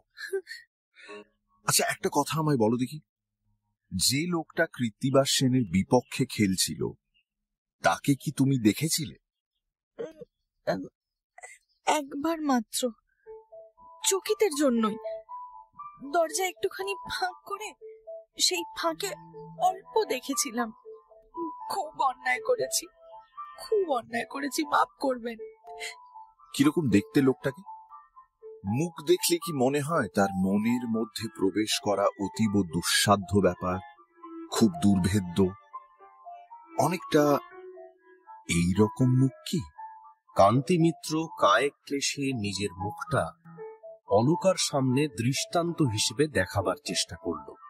অবিকল প্রকাণ্ড লম্বা চওড়া একটা মুখ, মনে হয় সমস্ত দেহে কেবল শুধু ওই মুখখানাই আছে।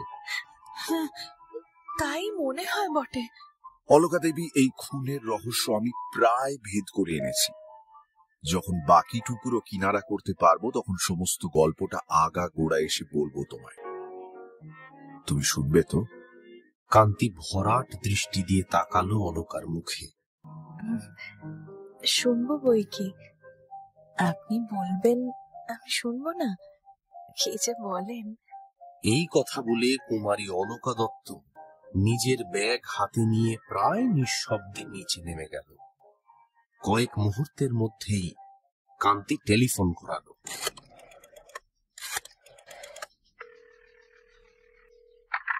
হ্যালো, এটা কি বিশ্ববার্তা অফিস? হ্যাঁ, বিশ্ববার্তা। বড় কর্তার ঘরে দাও। ও, আপনি থরহরি বাবু? আমি কান্তি। কাশীপুরের রহস্য আমি সমাধান করেছি। বলেই কান্তি মুহূর্তখানে কান খাড়া করে প্রতীক্ষা করতে লাগলো, কিন্তু থরহরিবাবুর কণ্ঠস্বরে বিন্দুমাত্র চাঞ্চল্য পাওয়া গেল না। অবিচলিত সুরে তার জবাব এলো, কালু সেন কি ধরা পড়েছে? থরহরি বাবু, কেবল কালু সেন নয়, এই মৃত্যু রহস্যের আগা গোড়া আমি ধরতে পেরেছি। কার মৃত্যু তা সকলেই আমরা জানি। কৃত্তিবাস মরেছেন এইটুকুই জেনেছি কেবল, এবং এও জানা গেছে যে কৃত্তিবাসের ভাইপোই তাকে মেরেছে। কিন্তু কেন মেরেছে, কিভাবে মেরেছে এবং সেই ভাইপোই বা কোথায়, এখন অবধি তার কিছুই আমরা জানতাম না। মৃত্যু কাহিনীর এই পরিচ্ছেদগুলো পাওয়া যাচ্ছিল না। এই পরিচ্ছেদগুলোকেই আমি পাকড়েছি, এই কথা বলতে চাই আপনাকে। এবং এই কাহিনীটি আগা গোড়া পরিচ্ছেদের পর পরিচ্ছেদ আপনাকে আমি শোনাতে চাই। কিন্তু এই টেলিফোন কানে শোনা তা কি সম্ভব হবে? যদি হয়তো শোনাও, 2 মিনিটের মধ্যে সারতে পারলে সারো, আমার আপত্তি নেই। কিন্তু 2 মিনিটে রামায়ণ গান স্বয়ং রামচন্দ্র কান পাতলেও বোধহয় শোনানো যায় না। কান্তি খানিক ইতস্তত করে স্বভাবতই, কিন্তু বেশিক্ষণ সে ইতস্তত করে না। গল্পটা টেলিফোনে না বলে বিলিয়ার্ডের টেবিলে বললে বোধহয় ভালো শোনাবে, সচিত্র করে বলা যাবে হয়তো। তার মানে আপনি বিশ্ববার্তা থেকে সোজা আপনার বাড়িতে আসুন, আমিও যাচ্ছি। সেখানে আমাদের দুজনের বিলিয়ার্ড খেলার ভেতর দিয়ে আমার বক্তব্যটা ব্যক্ত করব। এই ব্যাপারটার এমন কতকগুলি বিশেষ দিক আছে যা বিলিয়ার্ডের দৃষ্টিভঙ্গি দিয়ে না দেখলে ধরা পড়বে না। যদি আপত্তি না থাকে, আপনাকে 50 পয়েন্টের খেলায় চ্যালেঞ্জ করতে আমি প্রস্তুত। তার মধ্যেই খেলা এবং গল্প দুই আমার শেষ হবে। বেশিক্ষণ আপনাকে কষ্ট দেব না। থরহরিবাবু কতটা খুশি হলেন, আদৌ হলেন কিনা সেটা বোঝা গেল না। থরহরির দুর্গম মনস্তত্ত্বে প্রবেশ লাভ করা অসাধ্য। কথা মতো কান্তি কুমার পৌঁছলেন থরহরিবাবুর বাড়িতে। এসো এসো কান্তি, খেলাটা তাহলে শুরু করা যাক। অবশ্যই। থরহরিবাবুকে বিলিয়ার্ডে চ্যালেঞ্জ করা সোজা নয়। তার মতো ধীর মস্তিষ্ক এবং দৃঢ় প্রতিজ্ঞ খেলোয়াড় কলকাতায় খুব কমই আছে। তাকে বিলিয়ার্ডে হারাতে খুব কম লোকই পেরেছে। কোন বলকে কিভাবে পিটতে হবে তিনি খুব ভালো বুঝতে পারতেন। তবে কান্তিও প্রতিপক্ষ হিসেবে কিছু কম ছিল না। আনাড়ির মার বলে একটা কিছু আছে, কান্তির ছিল সেই সুবিধা। কান্তি একদম আনাড়ি। বিলিয়ার্ডের বিষয়ে অল্প দিনের পুঁথিগত বিদ্যা তার। তবে সাংবাদিকরা কি না পারে, হয়কে নয় করতে তাদের তুল্য কে আছে? সংবাদপত্রের রিপোর্টারের পক্ষে কিছুই অসম্ভব নয়। কান্তি অদ্ভুত বিলিয়ার্ডি চাল দিচ্ছে। কুশনের আড়ালে নিজের বল রেখে প্রতিপক্ষের আঘাত থেকে রক্ষা করেছে, এবং তার নিজের মারের বেলায় সেই বল হয় সবেগে নয় এক লাফে ধারের পকেটে গিয়ে স্থান লাভ করেছে। কি থরহরি বাবু, এবার এইটা পকেট করি, নিন, এবার আপনার চাল।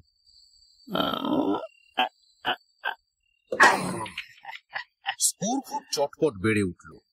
দুজনেই প্রায় সমান সমান। আধ ঘন্টা খেলার শেষে এরও 10 ওরও 10। থরহরি তার ভারী মুখ আরো ভার করে উঠে পড়ে লেগেছেন। টেবিলের ওপরে তার এক পা। কান্তি উত্তেজনার চূড়ান্ত সীমায় উঠেও অতীব শান্ত। বলের ওপরে ঝুঁকে পড়েছে। বল আর তার চোখের মধ্যে 1 ইঞ্চির ফারাক। আরো মিনিট 20 খেলা হলো। দুজনের স্কোর 19। কিন্তু কান্তি কুমার মিত্রর মনে খেলায় জেতা ছাড়াও অন্য আরো কিছু বুঝি ছিল। এইবার সেটা পরিষ্কার হয়ে পড়ল। তার সুযোগ এলো এতক্ষণে। দক্ষ হাতের এক মারে কান্তি থরহরির বলকে বেশ এক হাত দেখে নিল। লাল বলটা পকেটের হাঁয়ের মুখে গিয়ে দাঁড়ালো। টেবিলের ঠিক মাঝখানে রয়েছে সাদা বলটা। কান্তি তাকিয়ে আছে থরহরির মুখের দিকে। বলগুলো ঠিক সেই অবস্থায় এসে দাঁড়িয়েছে কৃত্তিবাসের মৃত্যু তিথিতে তার বাড়ির টেবিলে ঠিক যেমন করে দাঁড়িয়েছিল। আমি ইচ্ছে করি ওরকমটা করেছি। তার মানে ওই বলের মধ্যেই রয়েছে। থরহরি বাবু, আসুন, এবার একটু বসা যাক। আপনাকে আমার কয়েকটি কথা বলার আছে। অবশ্যই যা বলবো তা আপনার অজানা নয়। আপনি বুদ্ধিমান, ইতিমধ্যেই তা আঁচ করতে পেরেছেন। কান্তির কথাতে যেন আগুন জ্বলছে। সে আজ অগ্নিকাণ্ড না করে ছাড়বে না। যে থরহরি সারা বিশ্বময় বিশ্ববার্তাকে থরহরি কম্পিত করে রাখেন, তার সামনে দাঁড়িয়ে এখনো কান্তি অকম্পিত। দুজনে মুখোমুখি দুটো কুশান অধিকার করে বসল। থরহরি শান্তভাবে একটা সিগারেট ধরালেন।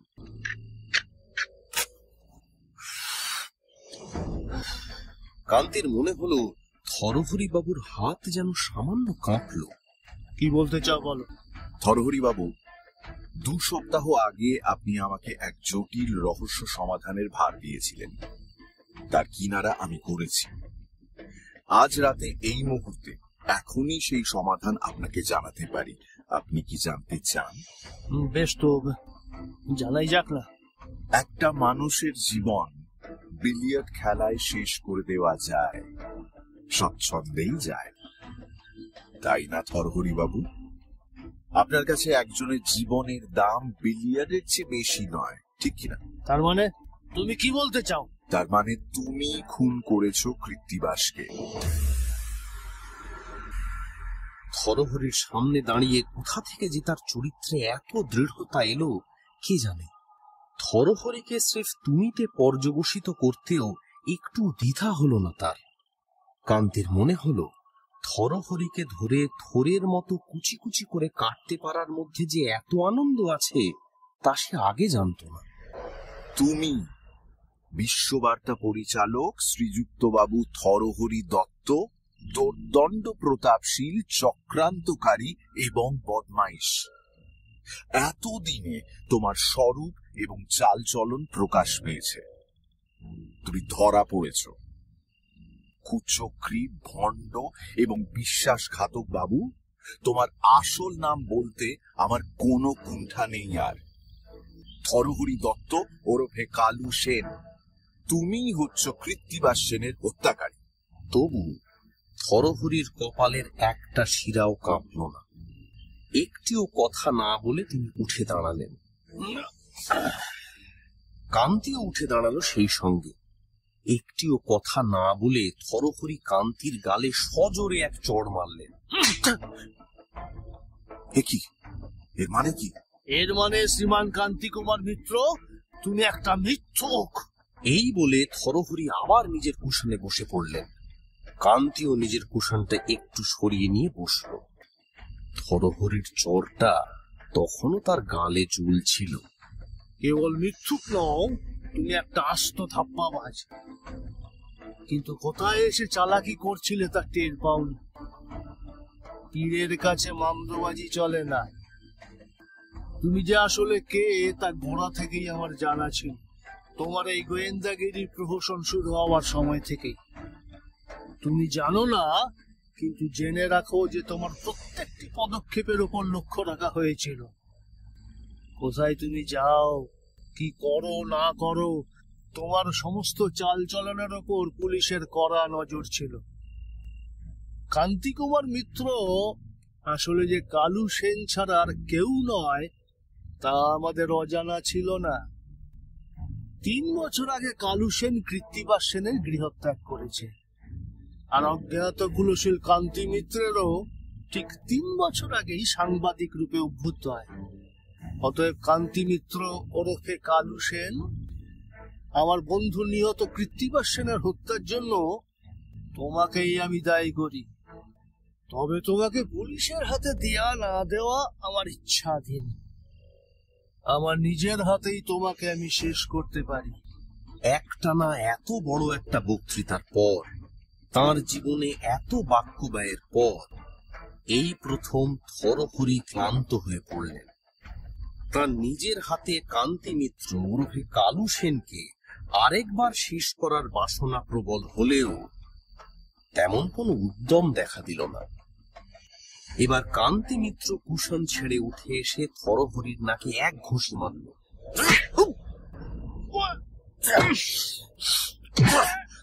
মিথ্যেবাদী! আমি কালু সেন নই, কখনো না। ঠিক এই মুহূর্তে থরহরির জনৈক ভৃত্য দরজা ফাঁক করে ঘরে ঢুকল। একজন ভদ্রলোক আপনার সঙ্গে দেখা করতে চান কর্তা। কে? আমি চিনি না, তবে এই কার্ডটা দিয়েছেন। থরহরি দত্ত কার্ডটা হাতে নিলেন। কার্ডের উপরে স্পষ্ট অক্ষরে লেখা কালু সেন। কান্তি কুমার আর থরহরি দুজনেই সেই কার্ড দেখে দুজনের মুখের দিকে তাকালো। লোকটাকে উপরে নিয়ে এসো। আচ্ছা কর্তা। মিনিট 2 পরে লোকটা এলো। কান্তির সেন দৃষ্টি কালু সেনকে বিক্ষত করতে লাগলো।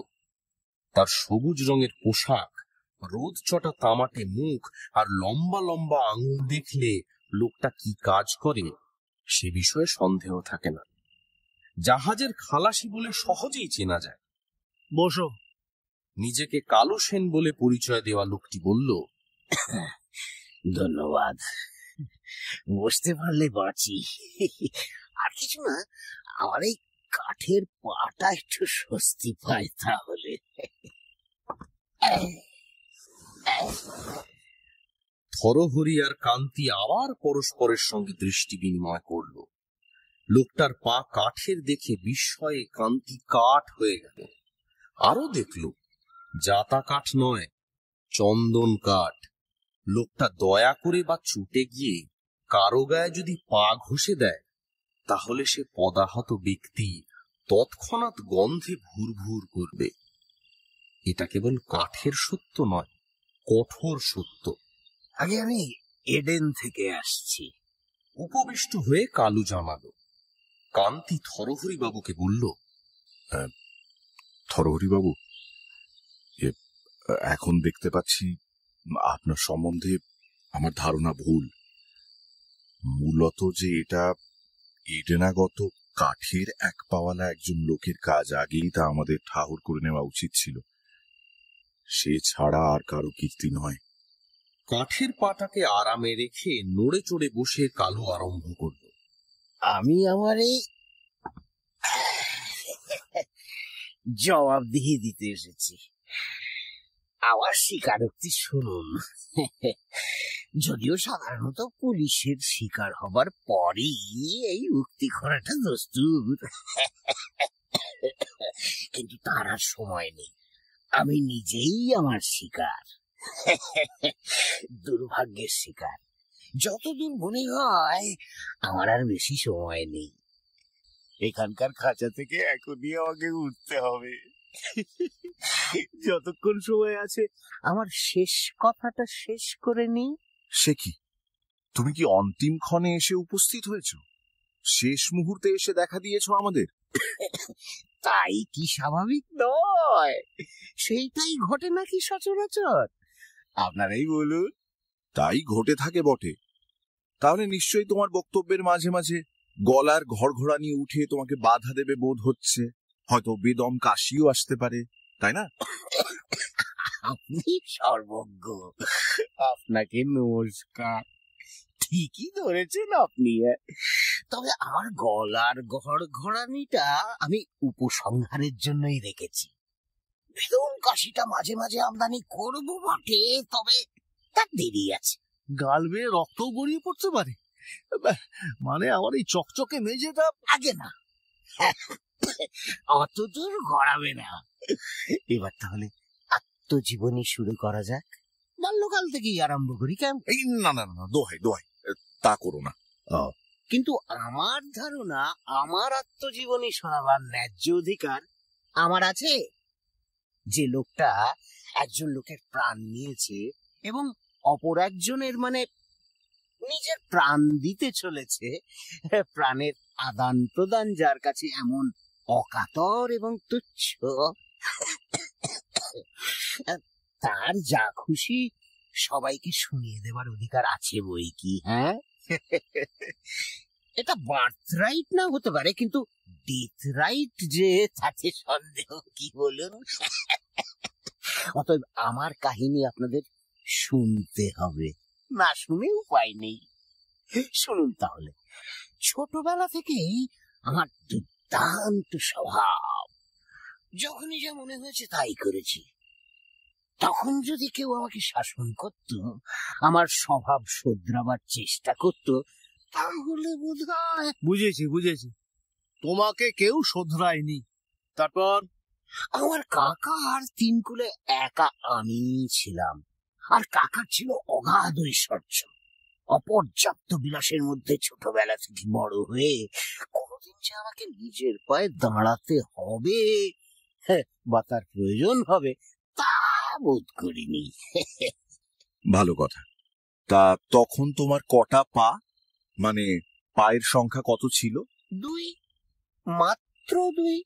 বেশিরভাগ মানুষের যেমন থাকে, কিন্তু অল্প দিনেই বিলাস ব্যসনের চূড়ান্তে উঠতে গিয়ে তোমার পা ফসকালো, মানে একটা পা। কালু ভাইয়া, চটপট তোমার আসল কথায় এসে পড়ো, আমার খিদে পেয়েছে। এই এলাম, দেরি নেই। কিন্তু মহাশয়রা, আমি খারাপ ছিলাম বটে, তবে যতদূর খারাপ মনে করছেন ততটাও খারাপ ছিলাম না। এমনকি আমার জীবনেও ভালোবাসা দেখা দিয়েছিল, যেমন প্রত্যেকের জীবনেই দেখা দেয়। কিন্তু প্রত্যেকের জীবনে ভালোবাসা এলেও ঠিক তেমনটি আসে কিনা সন্দেহ আছে। তেমনটি আসলে আমি কখনো দেখিনি, এডেনেও না, এমনকি বসিরাতেও নয়। তাকে দেখলে মনে হয় যেন মূর্তিমতি করুণা। 3 বছর আগে সেই করুণা আমার কাকার বাড়িতে এলো।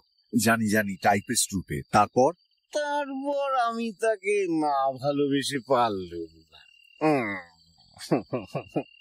প্রথমে বোনের মতো, তারপর বন্ধুর মতো, তারপর যেমন হয়ে থাকে, আমরা তার পরের কথাটা শুনতে চাই।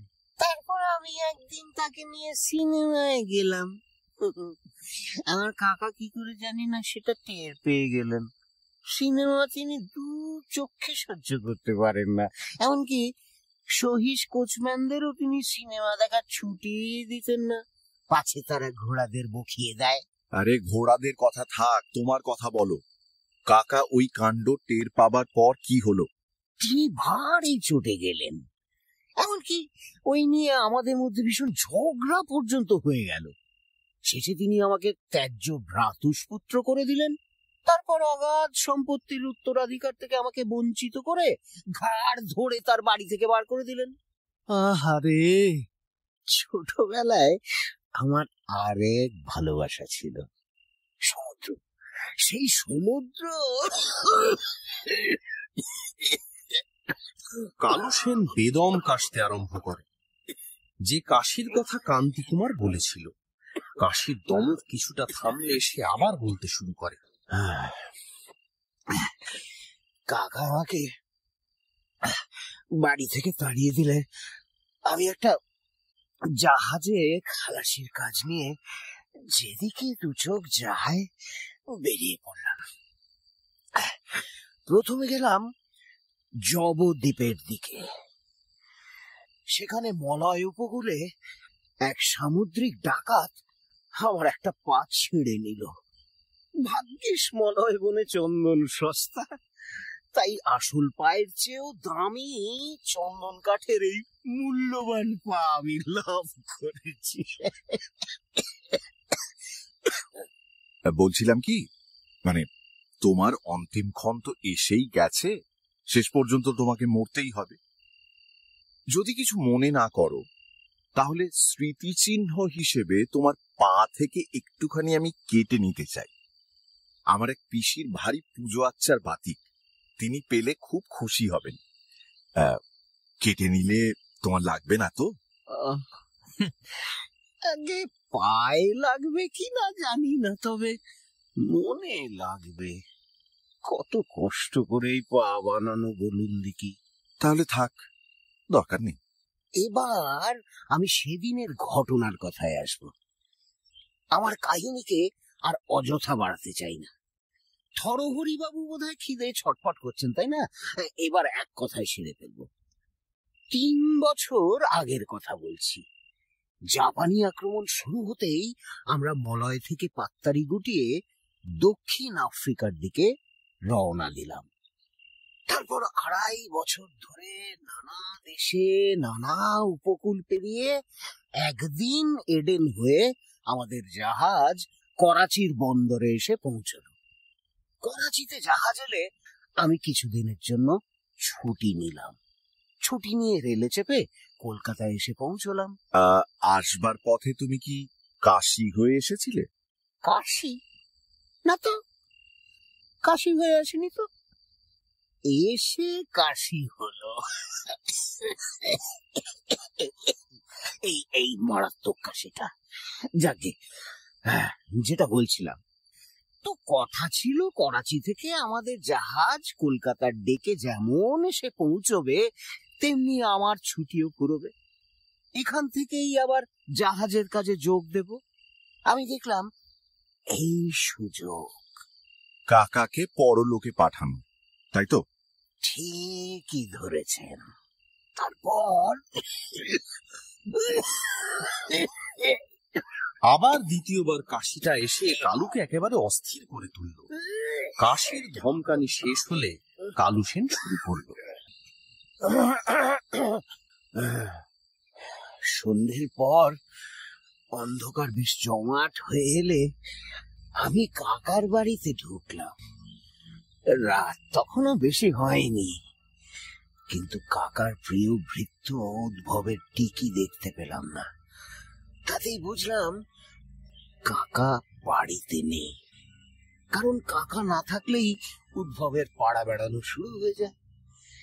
কাকা বাড়ির গাড়িতে বেরোননি বোঝা গেল, কেননা গাড়ি ঘোড়া সব নিজের জায়গাতেই ছিল, যদিও সহিস কোচম্যান ছিল না। তারপর সদর দরজা খোলাই ছিল, ইচ্ছে করলে স্বচ্ছন্দে সেই পথেই বাড়িতে ঢুকতে পারতাম। কিন্তু যে খুন করতে এসেছে তার ওভাবে গৃহপ্রবেশের কোনো মানেই হয় না। আমার কাঠের পায়ের সাহায্যে দেয়াল বেয়ে উঠলাম। দোতলা পর্যন্ত উঠে একটা জানলা পাওয়া গেল, কাকার বিলিয়ার্ড ঘরের জানলা। জানলার কার্নিশে বসে অসাধারণ কৌশলে ভেতরের খিলটা খুললাম। কৌশলটা আর কিছুই নয়, ছুরি দিয়ে খড়খড়ি 2 ফাঁক করে হাত গলিয়ে ভেতরে ছিটকিনিটা খুলে ফেলা। ইচ্ছে করলে সদর দরজা দিয়ে অনেক আগেই বিলিয়ার্ড ঘরে পৌঁছে ভেতর থেকে জানালাটা খুলতে পারতাম অনেক সহজে, কিন্তু কাজটা খেলো হয়ে যেত। পরদিন সকালে পুলিশ এসে তাহলে কি করে ক্লু খুঁজে পেত? ক্লু না পেলে তারা আমার উপরে ভয়ঙ্কর বিরক্ত হতো। ভাবতো আমি তাদের হতাশ করেছি। হয়েছে হয়েছে, এখন আসল কথাটা তাড়াতাড়ি বলো। রান্নাঘর থেকে ইলিশ মাছ ভাজার গন্ধ এসে অনেকক্ষণ তাকে বিচলিত করছিল বলে থরহরিবাবু আর থাকতে পারলেন না। জানলা খুলে ফেলে আমি বিলিয়ার্ড ঘরে নামলাম। খুনের নেশায় আমার বুকের রক্ত তখন টকবক করে ফুটছে, কিন্তু ভগবানকে অশেষ ধন্যবাদ, তিনি আমাকে খুব বাঁচিয়েছেন। খুন আমাকে করতে হয়নি। হ্যাঁ, এই যে বললে তুমি খুন করেছো, এখন আবার? এখনো আমি কিছুই বলিনি। খুন করেছি কি করিনি আমার গল্প শেষ হলে আপনারাই তার বিচার করবেন, কারণ খুন আমি করেছি কিনা সেটা আমি নিজেও জানি না। জানতে চাই, আপনারাই তার বিচারক। আহা কান্তি, ওকে বলতে দাও না, তুমি কেন বাধা দিচ্ছ? হ্যাঁ, তো যেই না আমি বিলিয়ার্ড ঘরে পা দিয়েছি তখনই সেই ঘরের বিজলি বাতি জ্বলে উঠল, আর আমার চোখের সামনে দেখতে পেলাম, না, কাকে দেখতে পেলাম আমি সেটা বলবো না, সে আপনারা আমাকে খুন করুন আর যাই করুন। সেই দেবীর বর্ণনা আমার এই পাপী মুখ করবে না। সেই দেবী আমায় বললেন, পিল্টু। আসলে আদর করে দেবী আমাকে ওই ডাক নাম দিয়েছিলেন। তো দেবী বললেন, পিল্টু, বুঝতে পেরেছি তোমার কাকাকে তুমি খুন করতে এসেছো, ও কাজ করো না। দেবীর ওই কথায় আমার মন ঘুরে গেল, মত বদলে গেল। আমি হাওয়া করে কাঁদতে লাগলাম, ঠিক যেমন করে।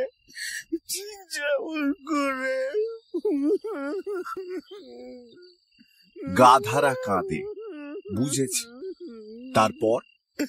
কান্নাকাটি শেষ হলে নিচ থেকে কাকার গলার আওয়াজ পেলাম। দেবী আমাকে বললেন, চট করে কোথাও লুকিয়ে পড়ো, উনি যেন তোমাকে দেখতে না পান। এই বলে দেবী পাশের একটা ঘরে পালিয়ে গেলেন। আমি চারিদিকে তাকিয়ে শুধু একটা বড় তাক দেখতে পেলাম, বেশ বড় সড় তাক, পর্দা দিয়ে ঢাকা।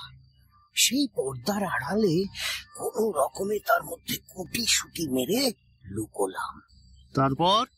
তারপর পর্দার ছেঁদা দিয়ে দেখলাম কাকা এলেন, থরহরি বাবু এলেন।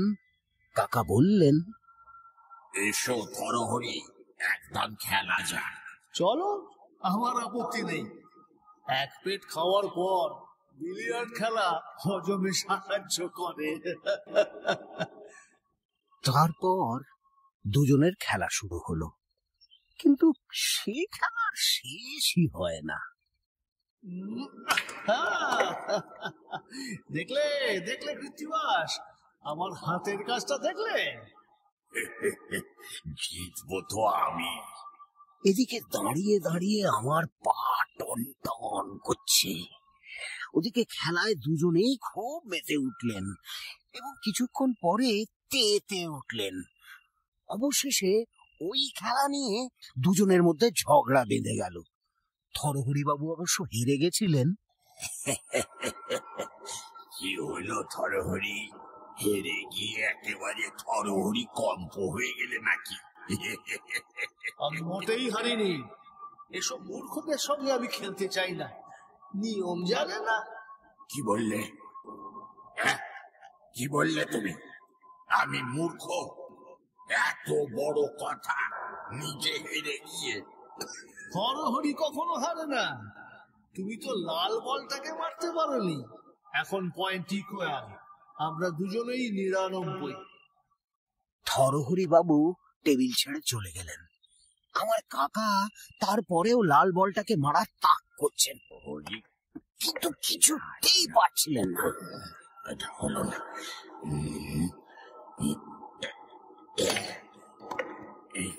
এটাও মিস। কিছুতেই হচ্ছে না। এই চেষ্টায় ক্রমশ তিনি দুর্বল হয়ে পড়লেন বোধহয়। মোটেই না। অবশেষে তিনি একটা অদ্ভুত কাণ্ড করলেন। পকেট থেকে রুমাল বের করে গলায় জড়ালেন ফাঁসের মতো করে, আর সেই ফাঁসের মধ্যে বিলিয়ার্ডের কিউটা রাখলেন। এইবার পারবো, এইবার ঠিক পারবো।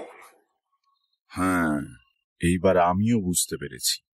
হ্যাঁ, বুঝতে পারবেন। কাকা গলায় কিউটা বেঁধে বলটার পেছনে লাগালেন। খুবই উত্তেজনাপূর্ণ মুহূর্ত, বুঝতে পারছেন? খেলা দেখতে দেখতে আমি উত্তেজিত। কোথায় আছে, কি অবস্থায় আছে কিছুই মনে নেই।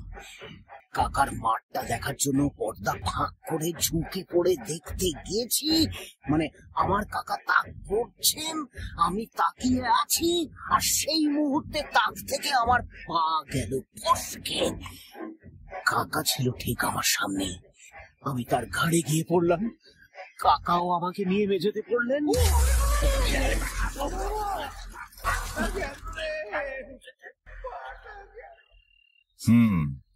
উপুর হয়ে তিনি পড়লেন, তার মাথা ঠুকে গেল মেঝেতে, আর গলার ফাঁসে এবং কিউয়ে আটকে গিয়ে শ্বাসরুদ্ধ হয়ে তৎক্ষণাৎ তার মৃত্যু হল। বিলিয়ার্ডের লাঠি এবং রুমালের ফাঁস, এরাই তার মৃত্যুর কারণ। এইবার বুঝেছি।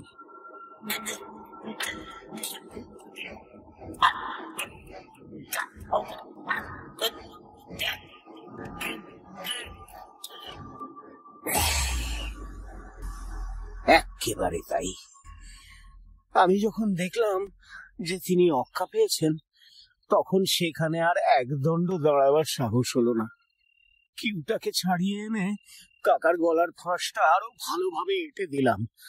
তার হাত দুটো স্বামী বিবেকানন্দের স্টাইলে সাজিয়ে দিলাম। ওই স্টাইলটা আমার আবার খুব ভালো লাগে, জানেন, ওতে বুকের জোর পাওয়া যায়। তারপর প্রস্থান করলাম।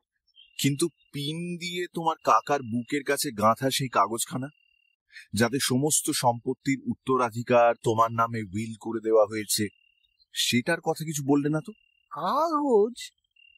কি কাগজ? আমি তো জানি না। তেমন কিছু তো আমি লিখিনি। সেসব লেখার কথা তো আমার মনেও ছিল না।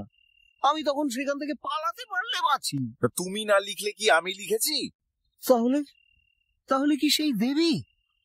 সেই দেবী কি? হতে পারে। দেবীদের অসম্ভব কিছুই নেই।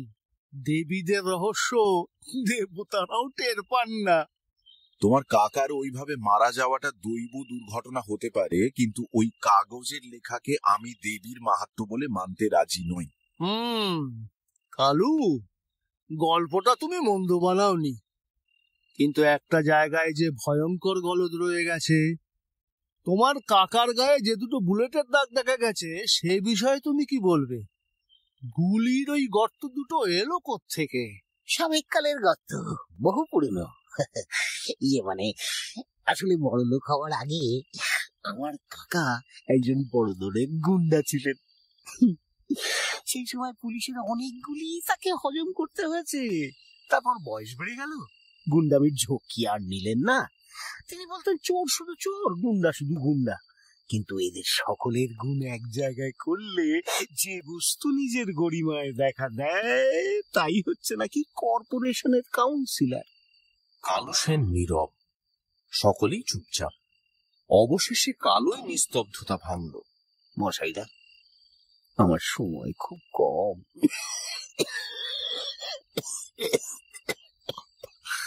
আমার মনে হয় আমি ভেঙে পড়ছি, ভেঙে টুকরো টুকরো হয়ে পড়ছি। কিন্তু থরহরি বাবুর বাড়িতে মারা পড়ে তাকে আবার নতুন আর এক দায়ে জড়াতে চাই না। যেটুকু সময় আমার কাছে আছে, তার মধ্যে এই মুমূর্ষ দেহটাকে টেনে হিচড়ে আমি চলে যেতে চাই।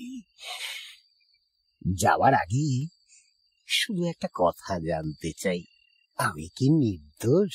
থরহরিবাবু উঠে দাঁড়িয়ে বললেন, তুমি নির্দোষ এবং নিরপরাধ। কালু সেনের কলঙ্ক মোচনের পর বেশ কয়েকদিন কেটে গেছে। এই কদিন ধরে কান্তি মিত্র কেবলই ভেবেছে কি করবে। মিত্রতার পরিধি কি আরো বাড়াবে?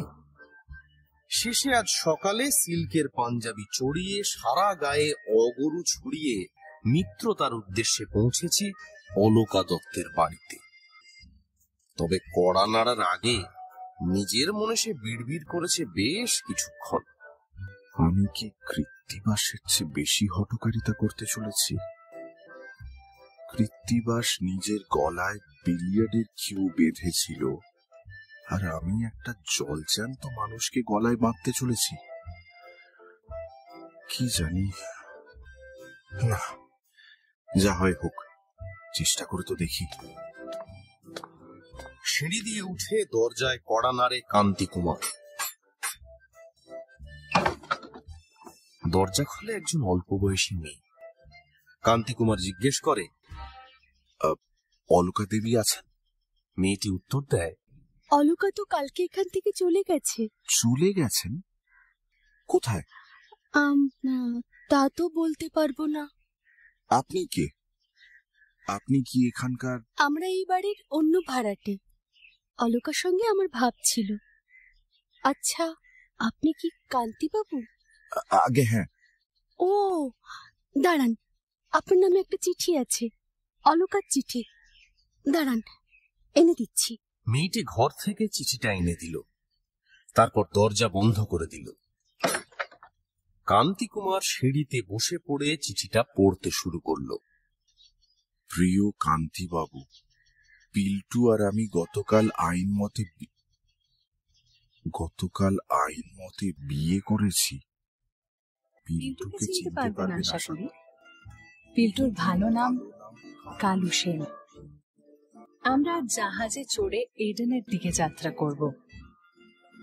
আজ সকালে আমাদের জাহাজ ছাড়ছে। এখান থেকে বাসেরায় গিয়ে বাসা বাঁধবার বাসনা আছে। আপনি শুনে খুশি হবেন, পিল্টুর কাশি এখন কিন্তু অনেকটা কম। চবনপ্রাশ খাওয়াচ্ছি, কাশি পেয়ারা খেলেও সারত। কিন্তু তার পাচ্ছি কোথায় বলুন? তবে বাগদাদের আঙুর খেলে সেরে যাবে আশা করি। আরো সুখের বিষয়, কৃত্তিবাস সেনের অ্যাটর্নি তাঁর সম্পত্তির উত্তরাধিকার পিল্টুকে দিতে ইতস্তত করেনি। কারণ যে কাগজটা নিহত কৃত্তিবাস সেনের বুকে আঁটা ছিল, সেটা কৃত্তিবাস বাবু নিজের হাতের খসড়া। অনেক দিন আগে লেখা অবশ্য। খসড়াটা তার কোন দেরাজে ছিল সেটা আমি জানতাম। তিনি মারা যাওয়ার পর আমি ওটা বার করে জামায় আটকে দিই। পিল্টুর মুখ চেয়েই এ কাজ করেছি, বোধহয় অন্যায় করিনি। পিল্টু সেই সব স্থাবর অস্থাবর সম্পত্তি বিক্রি করে টাকাটা বাসের আর ঠিকানায় পাঠানোর ব্যবস্থা করেছে। আমি আর পিল্টু, আমাদের দুজনেরই ধারণা আপনার মতো গোয়েন্দা কিন্তু আর হয় না। পুনশ্চ একটা কথা আপনাকে বলতে ভুল হয়েছিল। বিলিয়ার্ড ঘরে যে পিল্টুর সাথে আমার দেখা হয়েছিল, সে কথা আপনাকে বলা হয়নি। কিন্তু না বললেও এ কথা আমি বারবার বলবো যে আপনার গোয়েন্দাগিরির তুলনা হয় না। সত্যি আপনি অতুলনীয়। ইতি আপনার বিশ্বস্ত অলকা দত্ত।